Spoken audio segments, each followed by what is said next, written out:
Hi everyone, मैं हूं doctor Prajakta Lamba और आज हम बात करेंगे डैंड्रफ के बारे में, जो कि एक काफी कॉमन कंसर्न हो जाता है और काफी लोगों को प्रॉब्लम करता है, स्पेशली विंटर सीजन में। तो अगर आप काफी सारे घरेलू नुस्खे, DIYs और ट्रीटमेंट्स यूज कर चुके हैं और फिर भी डैंड्रफ आपको परेशान कर रहा है, then this video is for you. अगर हम बात करें डैंड्रफ होता क्या है, so medically we call it seborrhoeic dermatitis. Seborrhoeic dermatitis slightly wet हो सकता है, थोड़ा सा इची और इस तरह से उसमें फ्लेक्स होते हैं जो ग्रीजी होते हैं। अगर वो कंप्लीटली ड्राई हो तो उसे डैंड्रफ बोलते हैं। नाउ ये एक तरह का एक्जिमा है और इसमें फंगस का भी काफी रोल रहता है। तो आपका जो स्कैल्प है वो एबनॉर्मल लिपिड्स ज्यादा ग्रीसी होने लगता है और फिर उसमें फंगल इन्फेक्शन हो जाता है, जिसकी वजह से आप डील करते हो डैंड्रफ से या फिर सेबोरिक डर्मेटाइटिस से। मोस्टली पेशेंट्स जब भी अपनी डैंड्रफ प्रॉब्लम के साथ आते हैं वो बोलते हैं कि मैम ये डैंड्रफ कभी जाता ही नहीं है, क्या कभी ऐसा हो सकता है कि ये कंप्लीटली चला जाए? Now the answer to that is कि प्रॉब्लम नहीं। डैंड्रफ एक तरह का स्पेक्ट्रम है कि आपकी स्कैल्प अगर ऑयली है वो बार बार इन्फेक्ट हो सकती है। उसके साथ साथ कुछ एक ट्रिगर्स, जैसे कि विंटर्स आना, अगर आप स्मोक करते हो, दिल्ली जैसा पोल्यूटेड एरिया है, या फिर आप बहुत ज्यादा इन्फ्लेमेटरी फूड आइटम्स जैसे कि डेयरी खाते हैं या फिर वे प्रोटीन खाते हैं, इन सब सिचुएशन से वो बार बार इंक्रीज हो सकता है। तो ऐसा पॉसिबल होना कि हम दवाई लें 1 महीने की या कुछ दिनों की और जिंदगी भर कभी डैंड्रफ ना हो, ऐसा जनरली पॉसिबल नहीं होता। अब बात करते हैं कि क्या डैंड्रफ ठीक हो भी सकता है। तो यस, हो सकता है, लेकिन आपको एक मिनिमल लेवल का मेंटेनेंस ट्रीटमेंट हो सकता है, काफी दिनों तक, काफी लंबे टाइम तक कंटिन्यू करना पड़े और ट्रिगर्स को कंट्रोल करना पड़े। जब मैं बात करती हूँ ट्रिगर्स की, तो again it's pollution, oiling your scalp, smoking, consuming a lot of dairy और इन्फ्लेमेटरी आइटम्स, एंड वेदर का तो आप कुछ कर नहीं सकते, बट हर विंटर्स पॉसिबल है कि जो भी आपका रेगुलर लेवल ऑफ डैंड्रफ है वो थोड़ा सा बढ़ जाए। तो जब हम बात करते हैं डैंड्रफ करेक्ट करने की, हम 2 चीजों को टारगेट करते हैं कि आपके स्कैल्प की ग्रीजीनेस कम हो, दूसरा आपके स्कैल्प से जो फंगल इन्फेक्शन है वो रिड्यूस हो।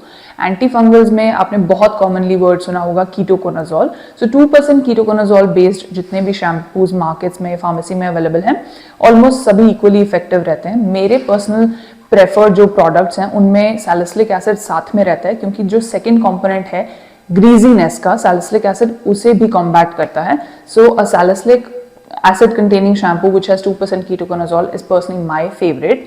Now इसके साथ साथ और भी कॉम्बिनेशंस आते हैं, जैसे salicylic with selenium sulphide, salicylic with luliconazole. Now ये बहुत बड़े बड़े नाम है, आपको समझ नहीं आ रहे होंगे। I will mention my favourite products in the captions below, so definitely check that out. तो जब भी हम बात करते हैं ट्रीटमेंट ऑप्शंस की, हर किसी को चाहिए होता है कि कुछ ना कुछ घर में हम यूज करके क्या डैंड्रफ हम ठीक कर सकते हैं। सो ओवरऑल दही एक ऐसी चीज है जिसमें लैक्टिक एसिड है, वो थोड़ा सा क्लेंस करती है आपकी स्कैल्प को एंड काम डाउन करती है अगर इचिंग हो रही हो।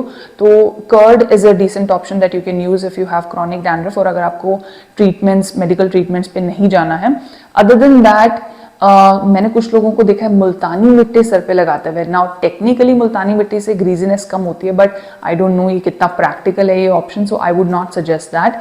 उसके अलावा नींबू, बेकिंग सोडा, ये सब जो ऑप्शंस हैं काफी ट्रॉमेटिक और ट्रबलसम हो सकते हैं।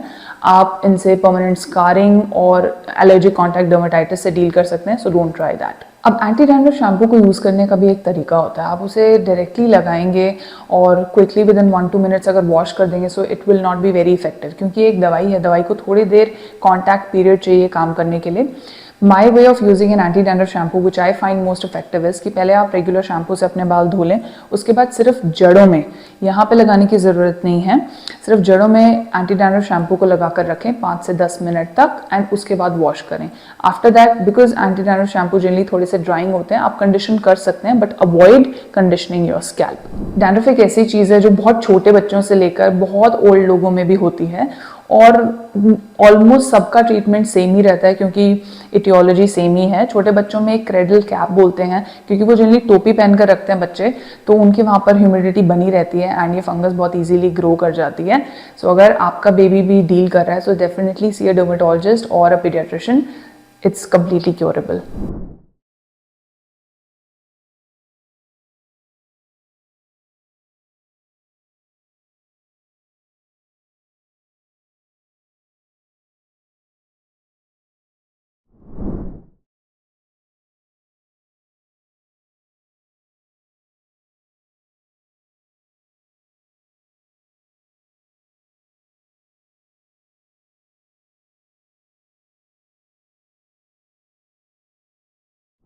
अब ये सारे ट्रीटमेंट्स करने के बाद भी काफ़ी लोगों को लगता है कि उनका डैंड्रफ जाता ही नहीं है, वो इतना सिवियर है, या फिर बहुत मोटे मोटे फ्लेक्स निकलते रहते हैं। तो हो सकता है आपको डैंड्रफ नहीं है, आपको स्कैल्प सोरियासिस हो। अब ये डायग्नोसिस एक डर्मेटोलॉजिस्ट ही कर सकता है। So definitely see one and you will be able to figure out कि क्या एक्चुअल सिचुएशन है। स्कैल्प सोरियासिस के केसेस में हमारे ट्रीटमेंट ऑप्शंस थोड़े से डिफरेंट, थोड़े से सिवियर हो जाते हैं। We might require topical steroids, coal tar, ऐसे मॉलिक्यूल्स जो स्कैल्प को प्रॉपर्ली क्लीन करें, इन्फ्लेमेशन को कंट्रोल करें।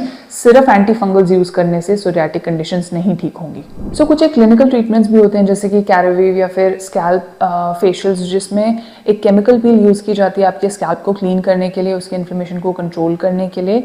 ये सिवियर डैंड्रफ केसेस में करते हैं जब बहुत क्रॉनिकली आप डैंड्रफ से डील कर रहे हो और no matter what topicals you are using आपका डैंड्रफ कंट्रोल में नहीं आ रहा है और हेयर फॉल होता जा रहा है। I try to cover almost all the questions about dandruff, but still अगर मैंने कुछ छोड़ दिया हो, if you want to ask, mention that in the comment section below and I'll try to answer that as well. I hope you liked the video. So if you did, definitely like and share the video. Also, you can find me on my Instagram channel as well, where I give non-sponsored recommendations for any concerns that you have. Thank you very much. I will see you in another video.